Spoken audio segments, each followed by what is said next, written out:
So the cool thing about Moshe Rabbeinu, his success is defined more by his absence than by his presence. Moshe's name doesn't appear once in this week's Parsha. Moshe, the man who split the sea, who climbed Har Sinai, who's led the people, who are, by the way, utterly dependent on him, is missing.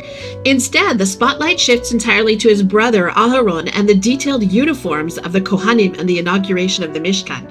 Yet even with his name completely missing, this Parsha shines with Moshe's actual greatness. In an age where so many politicians suck all the air out of the room just to capture a headline or get themselves reelected, Moshe gives us a masterclass in what leadership actually looks like. We've seen him do the big things, standing up to Paro, hitting the rock, leading millions through a desert.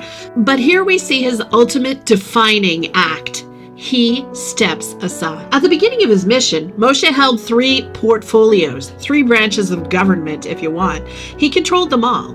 He was the priest performing the rituals, he was the supreme judge, and he was the political commander. But look how he handled that power. He didn't hoard it. When his father-in-law, Yitro, pointed out that he was doing too much of the judging, taking that on himself, Moshe shared the judicial power. In this week's Parsha, he gives the priesthood to Aharon. Eventually, he'll hand the political baton to Yehoshua. Sometimes this is called servant leadership, I think. The idea that it's not about personal glory, it's about serving something bigger and ensuring that that something bigger survives long after your little life is over. This Parsha is big into that kind of continuity. It says of the Bigdei Kahuna, the clothing of the Kohanim, the holy garments of Aharon shall be for his sons after him, to be anointed in them and to be inaugurated in them. And there's more continuity in this week's Parsha's description of the Ner Tamid, the eternal light.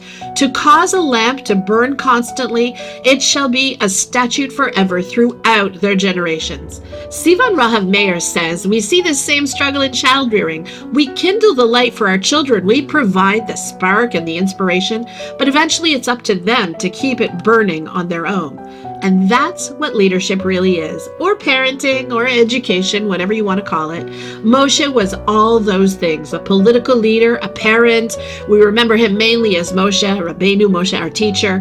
Moshe's absence in this week's Parsha underscores this in a big way. For Moshe, whose Yartzeit is traditionally observed the week before Purim, it was all about serving something bigger than himself and setting up the scaffolding to ensure that it would last.